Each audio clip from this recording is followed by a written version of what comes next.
Hey, what's up, everyone? Welcome to Let's Talk, the series that has splintered into multiple series at this point. This is your friendly neighborhood Birdman, and today I'm going to give you an honest review of a game that should easily be in the running for Game of the Year, Ghost of Tsushima.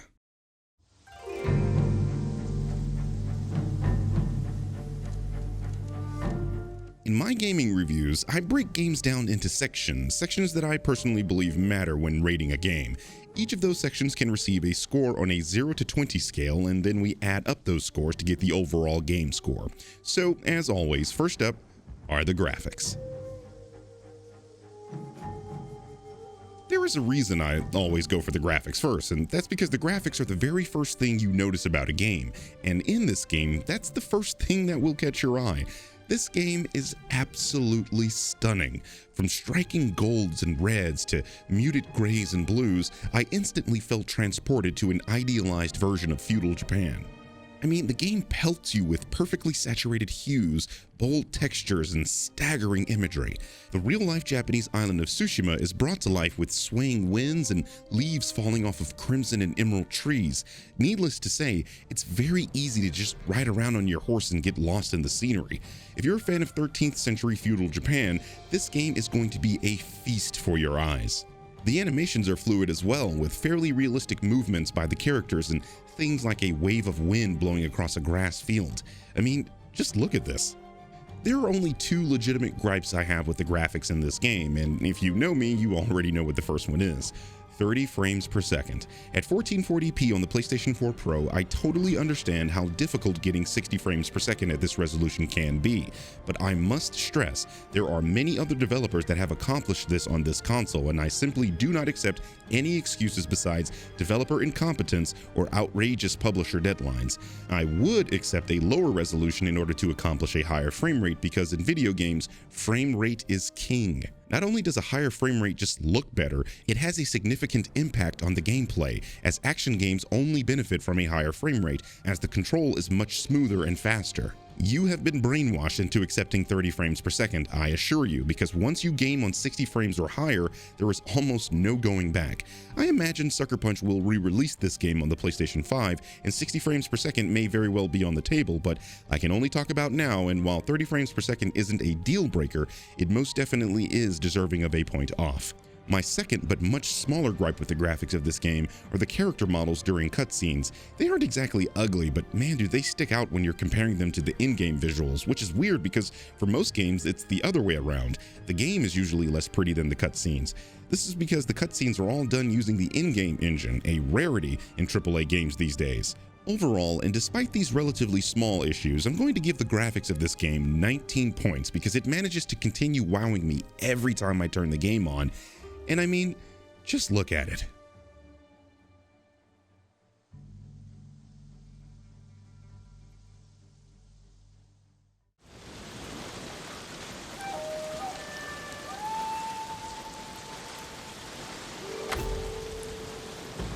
This is easily the best thing about Ghost of Tsushima. The game controls like a dream. I don't know if this was more amplified due to The Last of Us 2 being the last game I played, but man did it feel good to play a game where the controls felt intuitive and like they actually belonged in this century. Even with 30 frames per second, the game felt smooth and fluid, and never did I feel like I was moving underwater. I'm a pretty difficult guy to please when it comes to control schemes, and I gotta tell you, when I feel like every death I got was entirely my fault, that is me giving high praise to the controls of this game. Ghost of Tsushima's combat plays like a better version of Assassin's Creed in that I never felt the game was as sluggish as those games can be.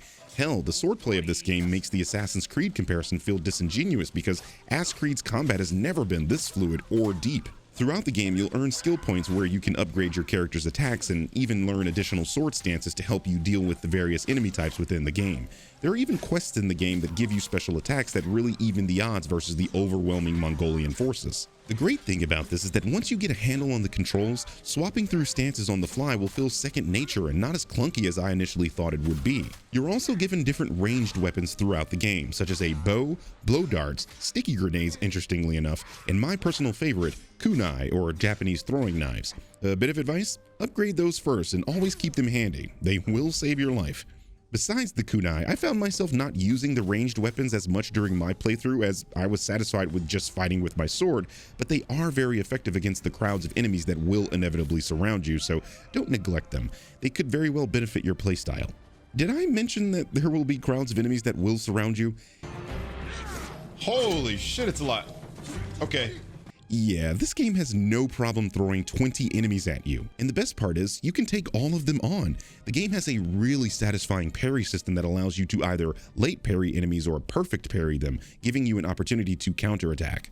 Aside from a few unblockable attacks, you can parry pretty much any enemy, including boss characters, so for the stylish Devil May Cry players out there, this game has plenty of opportunity for some sick combat videos. The boss fights in this game are also top tier, if a little far and few between. All I'm going to say is that you actually feel like a badass samurai in these one-on-one duels. All of these elements combine to create a damn near flawless gameplay experience. Never in an open world game have I ever wanted to fight every single enemy I came across until this game. I'm serious, throughout my nearly 20-hour playthrough, I fought every group I encountered with a giant grin on my face every single time. The combat is seriously that good. I did find enemy types somewhat lacking, as there are only 5: swordsmen, swordsmen with shields, spearmen, brutes, and archers, and a few times I had trouble getting the camera to be in a position I wanted it to be, but these things did nothing to dampen the experience for me. A 20.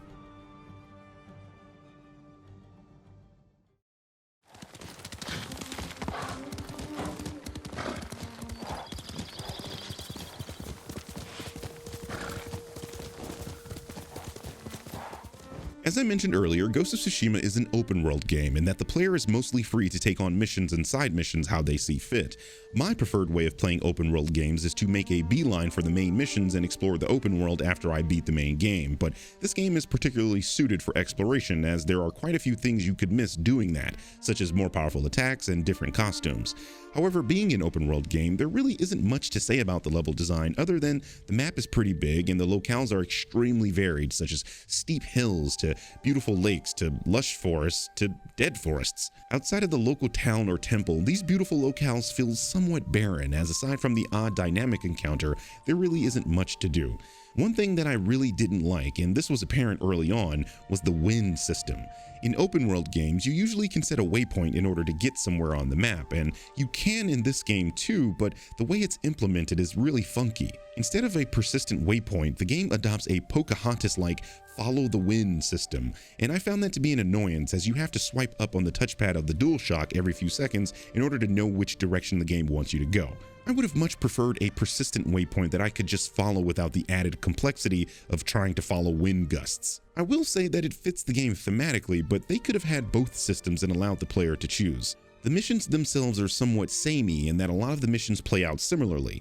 You go to a vantage point, scope out the mission area to do some reconnaissance, and then you kill Mongolians. The good thing here is that a lot of the time, the game allows you to play how you want. There are a few instances where this isn't the case, but for the most part, you can go all Metal Gear and sneak through an enemy encampment, assassinating everyone like the ninja you wish you were, or you could be an honorable samurai and challenge the enemies to a literal standoff where he who moves first dies first. This is a plus, as the level design is such that you could approach these same missions multiple ways and the game doesn't punish you for your playstyle. So as far as level design is concerned, I do believe it is really well made, and open world is always a win for most people. But I would have preferred a bit more variation in the missions and for there to be a bit more to do in the open world, similar to something like Pokemon where you could go fishing, for example. But that's just me picking nits, because what is here is well done and works for what the game is trying to accomplish.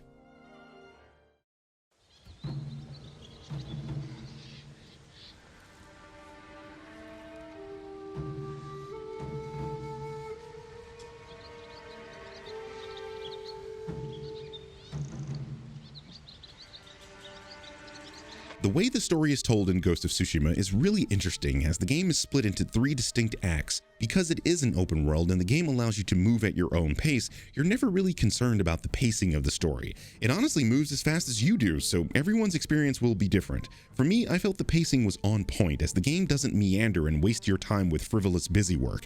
From the onset, you're literally fighting an overwhelming enemy force as your allies perish beside you. You're then tasked with acquiring new and old allies to help defend the island, as the samurai have been decimated by the invading Mongols. Aside from the somewhat samey missions that I mentioned earlier, the missions for acquiring allies are pretty fun, as those allies are all unique personalities, and each mission felt like an episode in a TV show where there is a legitimate arc for those characters.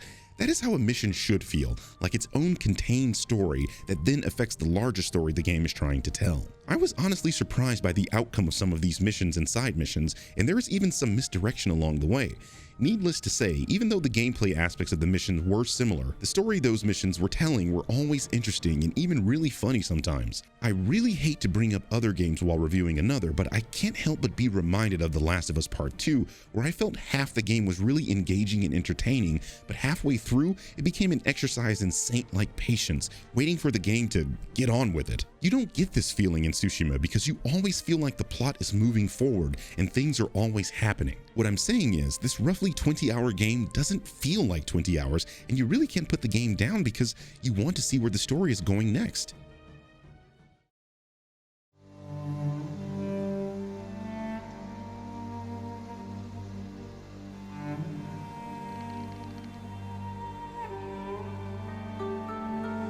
Ghost of Tsushima is set in 1274, the year in which there was a real-life Mongolian invasion of Japan. So, in essence, the game is a fictionalized version of historical events. In the game's fictional history, the Mongolians are led by Khotun Khan, a brutal warlord bent on subjugating the Japanese people. The beginning of the game sees the initial invasion of the Japanese island of Tsushima, and Khan's forces destroy the samurai attempting to defend the island. The game places you in the shoes of Jin Sakai, one of the samurai defending the island. As the samurai are defeated, Jin's uncle, Lord Shimura, is captured by Khan, and the surviving Jin sets out to rescue his uncle, acquire allies, and take Tsushima back from the Mongolian invaders. The story this game tells is wonderful. When you're in Jin's shoes, you really feel like a beat-up samurai and you actually care about him and his allies. The pacing allows the characters you meet to be fleshed out while not wearing out their welcome. Jin's dynamic with his uncle was of particular interest to me because as the game progresses, you really get a sense of their father-son-like dynamic. They also have diametrically opposed views on how to deal with the invaders, so that dynamic is something the game plays around with. For example, through flashbacks, the game shows you that Jin was raised by Lord Shimura to be an honorable samurai and to face enemies head-on. So when you assassinate an enemy, a flashback pops up of Jin's uncle scolding him for attacking an enemy the way a ninja would. It's little things like this that make the story feel more engaging and the characters more real, because this then lends itself to the gameplay. Do you want to attack enemies from the shadows, or do you want to stand in front of them and give them a chance to defend themselves like Bushido dictates? And then, the story has probably one of the most satisfying endings in gaming. A big part of this is that the game gives you an actual choice at the end, and I am a big proponent of choice in video games. My position is that we are not watching a movie, we are experiencing a game, and as such, should have a hand in its outcome, or at least the illusion of that. There is a reason every single game that gives the player choices all throughout, but then removes choice from the player at the end receives hate. And I'm happy to say Ghost of Tsushima is not one of those games. You will be satisfied with purchasing this game because by the end, the story ends on your terms and you will feel like the decisions you made actually mattered.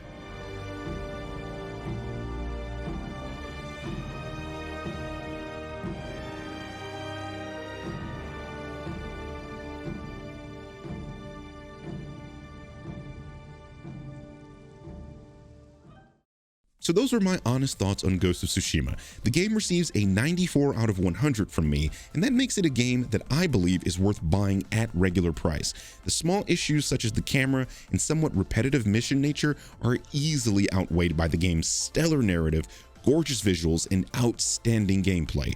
It's the best game I've played this year, a fitting end to the PlayStation 4 era, and is truly worthy of being considered for Game of the Year. Oh, and put the game in Japanese, you dub heathens. You'll thank me later. Anyway, this has been your friendly neighborhood Birdman, and I'll catch you in the next one.